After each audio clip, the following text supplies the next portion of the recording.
तो चलिए स्टार्ट करते हैं class 10th NCERT chapter 3 pair of linear equation in two variable exercise 3.2 का क्वेश्चन नंबर 2। क्वेश्चन नंबर 2 में क्या कहा जा रहा है, on comparing the ratios a1/a2 b1/b2 and c1/c2 find out whether the lines representing the following pairs of equation intersect at a point are parallel और coincident. मतलब क्या है, मतलब कि हम लोग जब ये चैप्टर 3 में एक्सरसाइज 3.1 और एक्सरसाइज 3.2 को पढ़ लिए और 3.2 को भी पढ़ रहे हैं, ठीक है। लेकिन हम लोग क्या देखें कि इस दोनों एक्सरसाइज में हम लोगों को ग्राफिकली मेथड से बनाने के लिए तरीका बताया गया है। मतलब ग्राफिकली मेथड से बनाने के लिए कहा जा रहा है क्वेश्चन में, ठीक है। मतलब क्या है, मतलब कि जब हम लोग linear equation in two variable का एक्सरसाइज 3.1 का इंट्रोडक्शन पार्ट देखे थे, उसमें हम क्या बताए थे आप लोगों को कि linear equation in two variable को बनाने के लिए मात्र दो तरीका है हम लोगों के पास, ठीक है। दो मेथड है, एक ग्राफिकली मेथड है, एक अलजेब्रिकली मेथड है, ठीक है। अलजेब्रिकली मेथड है, इसका 3 कंडीशन है, ठीक है। और ग्राफिकली मेथड भी है, उसका 3 कंडीशन है। मतलब जब आप ग्राफिकली मेथड से बनाएंगे तो आपका लाइन जो होगा ग्राफ का वो 3 तरह से 3 कंडीशन में आएगा। पहला कि इंटरसेक्ट करेगा किसी एक पॉइंट पे दोनों लाइन, दूसरा पैरेलल रहेगा, तीसरा कोइंसिडेंट करेगा। मतलब क्या है, मतलब कुछ इस प्रकार से है मेरा कि जब आप ग्राफ बनाएंगे तो 2 इक्वेशन है तो 2 लाइन बनता है, ठीक है। देखिए एक लाइन ये है और एक लाइन ये है, ठीक है ना। इक्वेशन नंबर ये देखिए, इक्वेशन इस इक्वेशन का एक लाइन है और इस इक्वेशन का ये लाइन है, ठीक है। तो मतलब है कि ये दोनों लाइन आपस में कहीं ना कहीं कट किया है। कहाँ कट किया है, देखिए 6 पे कट किया है। तो ऐसे ग्राफ को क्या बोलते हैं, इंटरसेक्टिंग, ठीक है। और एक होता है पैरेलल भी लिखा है ना, देखिए यहाँ पे पैरेलल लिखा है। तो पैरेलल में क्या होगा कि ये दोनों लाइन आपस में कहीं भी टकराएगा नहीं, मतलब आपस में कहीं भी नहीं कटेगा। देखिए ये इस तरह से पैरेलल रहेगा, ठीक है। एक होता है कोइंसिडेंट का मेरे पास कोई भी ग्राफ नहीं है। कोइंसिडेंट में क्या होगा कि ये जो लाइन आपको दोनों दिख रहा है ना, ये एक ही लाइन पे रहेगा।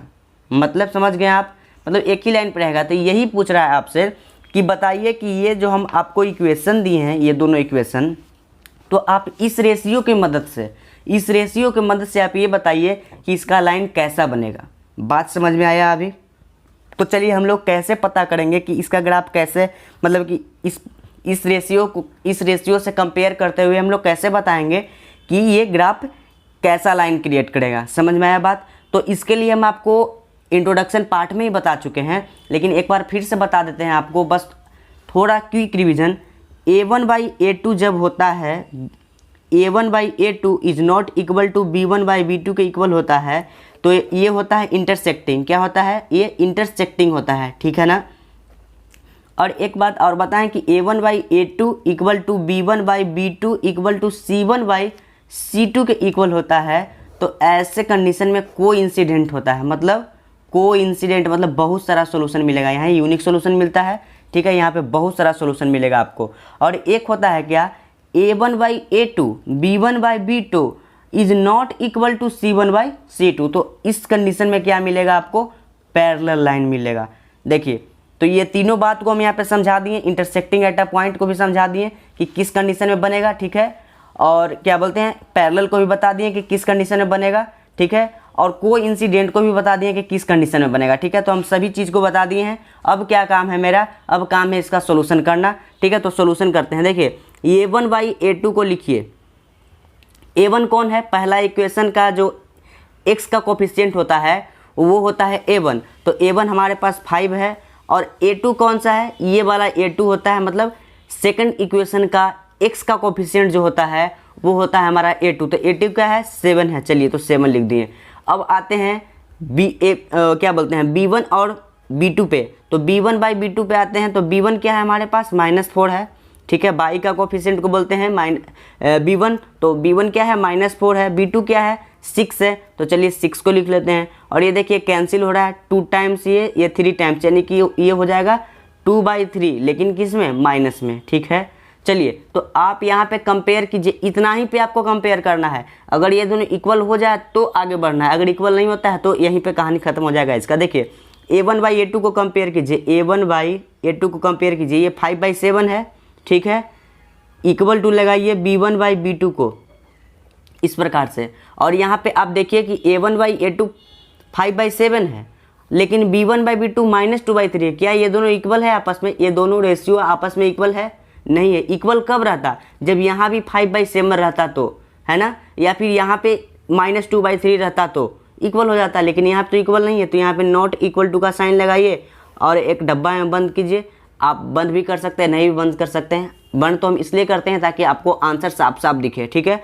तो देखिए ऐसा कंडीशन आया तो आप ये फोटो को देखिए और यहाँ पे आप इस फोटो को देखिए, क्या ये दोनों फोटो सेम आ रहा है? सेम है। तो जब ये दोनों फोटो सेम है तो इस दोनों फोटो से आप क्या समझ रहे हैं कि इसका लाइन किस प्रकार से बनेगा? इंटरसेक्टिंग बनेगा, मतलब कहीं एक लाइन पे क्रॉस करेगा। जो अभी अभी आपको हम ग्राफ दिखाए ना उस प्रकार से क्रॉस करेगा कहीं ना कहीं, मतलब इस प्रकार से कहीं ना कहीं आपका ग्राफ क्रॉस करेगा, इंटरसेक्ट करेगा। तो इसका ग्राफ इसी प्रकार से बनेगा जो हम अभी आपको दिखा रहे हैं, ठीक है। कहीं भी कट करे, ये हम नहीं कर रहे हैं कि कहाँ कट करेगा। तो इसका क्या हो गया आंसर? इंटरसेक्टिंग। क्या होगा? इंटरसेक्टिंग। चाहे तो आप इसको लैंग्वेज में भी लिख सकते हैं, लेकिन यहाँ पे हम लैंग्वेज में आपको नहीं लिख कर दिखाएंगे, बस इंटरसेक्टिंग लिख दिए और इसका रिजल्ट लिखते हैं आपको, ठीक है। रिजल्ट लिखते हैं, ये इंटरसेक्टिंग है। इंटरसेक्टिंग, बस इतना ही काम होगा इसका, बस इतना ही पूछ रहा है क्वेश्चन में, लेकिन हम रिजल्ट आपको पूरा का पूरा दे देते हैं। सॉल्यूशन इंटरसेक्टिंग होगा, यूनिक सॉल्यूशन होगा, यूनिक सॉल्यूशन होगा, और क्या होगा? कंसिस्टेंट होगा, कंसिस्टेंट। इतना कुछ क्यों बता रहे हैं हम? क्योंकि अगले क्वेश्चन में इसी का काम है। क्वेश्चन नंबर 3 में कंसिस्टेंट का मतलब क्या होता है कि जब लाइन आपस में कहीं ना कहीं क्रॉस करता है, इंटरसेक्ट करता है, इसका मतलब है कि इस इक्वेशन का एक सॉल्यूशन होगा। सॉल्यूशन हम लोगों को रियल सॉल्यूशन मिलेगा। समझ में आया बात? मतलब सॉल्यूशन हम लोगों को x और y का सॉल्यूशन मिलेगा। तो जब सॉल्यूशन मिल जाता है तो उसको बोलते हैं कंसिस्टेंट। और कितना सॉल्यूशन मिलेगा? जब इंटरसेक्टिंग होता है तो एक ही सॉल्यूशन मिलता है, वन सॉल्यूशन या फिर यूनिक सॉल्यूशन, ठीक है।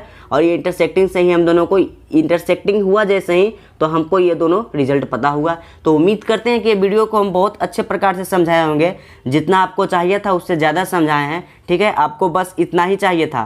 देखिए हम डब्बा में पैक करते हैं, आपको बस इतना ही चाहिए, ठीक है। जो इतना हम आपको बताएं हैं इधर, ये फालतू बताएं ताकि आपको कहीं भी मतलब कि जाने की ज़रूरत नहीं है। अगर आप ये टॉपिक को नहीं समझे हैं तो आप इससे भी समझ लें, और ये रिजल्ट भी आपको इसीलिए समझाएं। लेकिन आपका ज़रूरत बस ये डब्बा वाला ही है, इतना बड़ा डब्बा जो मारे हैं बस इतना ही है। तो चलिए थैंक यू।